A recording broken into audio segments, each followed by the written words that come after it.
Buenas noches. Vamos a continuar con nuestras clases virtuales de mecánica de fluidos y en esta ocasión vamos a ver un tema muy importante que se refiere a la determinación de las pérdidas por fricción en una tubería. En particular vamos a revisar la ecuación de Darcy-Weisbach. Uno de los aspectos más importantes en el flujo de líquidos en tuberías es la cuantificación de las pérdidas, ya que de ello depende la correcta estimación de la energía necesaria para su transporte. En un fluido no solo hay fricción entre el fluido y las paredes del conducto, sino que también vamos a tener fricción entre las propias partículas del fluido. Esta fricción puede deberse a muchos factores o se ve afectada por muchos factores, entre ellos el diámetro de la tubería, la longitud de la tubería, la velocidad del flujo, la rugosidad de la tubería, la densidad y viscosidad del fluido, etc. Una de las ecuaciones más importantes y más utilizadas para la estimación de pérdidas por fricción es la desarrollada por el ingeniero Henry Darcy y Julius Weisbach. Estos dos investigadores propusieron una ecuación que permite de manera analítica encontrar las pérdidas por fricción en una tubería. Aunque esta lleva el nombre de estos dos investigadores, es el resultado de toda una investigación de muchos ingenieros y científicos como Colebrook, como Cauchy, como Moody, etc.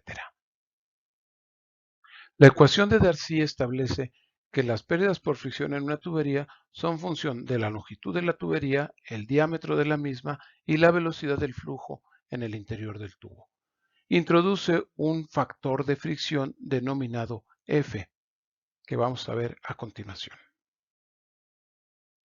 Para entender bien cómo se calcula el factor de fricción en una tubería, es necesario conocer un concepto que se llama rugosidad de la tubería, o rugosidad absoluta, se representa con la letra griega epsilon.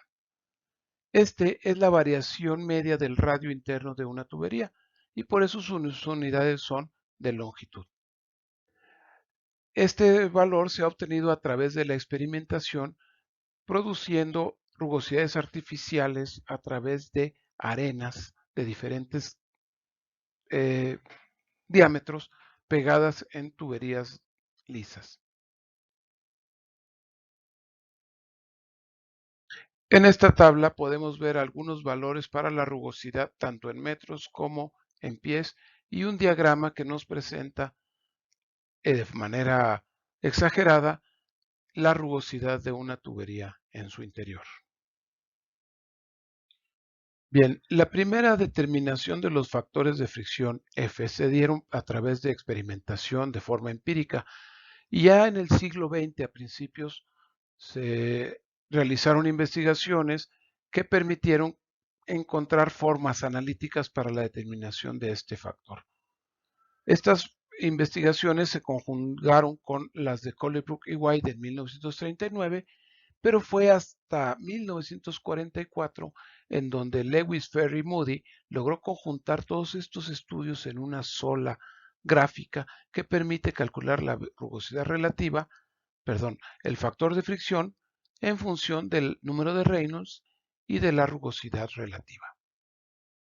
Esta gráfica es precisamente el diagrama de Moody, donde del lado derecho encontramos la rugosidad relativa, en la parte inferior encontramos el número de Reynolds y por el lado izquierdo podemos observar los valores de F obtenidos para cada uno de los valores. En el recuadro inferior tenemos las rugosidades absolutas para diferentes materiales. Este diagrama fue muy utilizado durante la segunda mitad del siglo XX, del siglo pasado, por todos aquellos diseñadores de redes y líneas de conducción de fluidos. Bueno, aquí tenemos algunas fórmulas para determinación del factor de fricción. Ha habido muchas fórmulas, muchos investigadores han propuesto fórmulas para la determinación de este factor. Vamos a destacar algunas. Por ejemplo, la ecuación de Poiseuille. Esta es una ecuación muy simple, pero tiene la limitante que solo es aplicable para flujos dentro del régimen laminar. Tenemos la ecuación de Colebrook y White, desarrollada en 1939, la cual es una de las ecuaciones más precisas para la determinación del factor de fricción. Sin embargo, tiene la desventaja que es implícita y en aquel tiempo, en 1939, pues resultaba difícil ya que no se contaba con las herramientas que ahora tenemos de calculadoras y computadoras que pueden desarrollar de manera sencilla un algoritmo para la solución de esta ecuación. Tenemos también la ecuación de Blasius, que es aplicable para régimen turbulento, pero que tiene la limitante de solo ser aplicable para tuberías lisas. Es bastante simple, es explícita, pero pues con esa limitante de ser aplicable solo para tuberías lisas. Ya en 1976, un par de investigadores norteamericanos desarrollan esta ecuación que es explícita, que es prácticamente para todo el rango de la zona turbulenta del flujo y para valores de rugosidad relativa bastante amplios, desde 1 por 10 a la menos 6 hasta 0.001. Además de que, según estudios que se han realizado comparando esta ecuación con la de Colebrook y White, presenta diferencias muy pequeñas entre los resultados de una y otra ecuación. El asunto es que la desarrolló allá en 1976, cuando ya existían computadoras, calculadoras que podían desarrollar de manera pues relativamente simple la ecuación de Colebrook y White. Sin embargo, esta ecuación da muy buenos resultados y es la que vamos a utilizar en clase para la determinación del factor de fricción. Bien, la ecuación de Sweeney-James, como podemos ver, es función de la rugosidad absoluta de la tubería, del diámetro de la tubería y del número de Reynolds. Es una ecuación relativamente simple si la comparamos con la ecuación de Colebrook y White, dado que es explícita, y es, como les digo, la que vamos a utilizar en el curso para la determinación del factor de fricción. Bueno, finalmente tenemos un ejemplo de aplicación. Nos piden determinar las pérdidas por fricción que se van a presentar en una tubería de 4 pulgadas de acero comercial que transporta 27 litros por segundo de agua con una longitud total de 150 metros.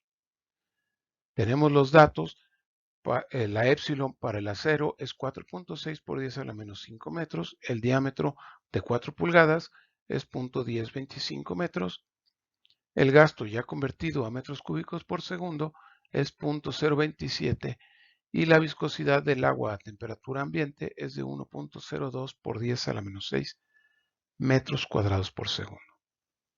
Calculamos la velocidad dividiendo el gasto entre el área de la sección y tenemos una velocidad de 3.27 metros por segundo. Con los datos y esta velocidad obtenida, calculamos el número de Reynolds, el cual es de 328.602. Aplicando la ecuación de Swim y Jane, obtenemos un factor de fricción de 0.015 y finalmente, sustituyendo todo en la ecuación de Darcy, obtenemos un total de 11.96 metros de pérdidas por fricción. Bueno, pues espero que esto haya quedado claro. Échenle una vista con más calma y nos vemos para la siguiente clase. Buenas noches.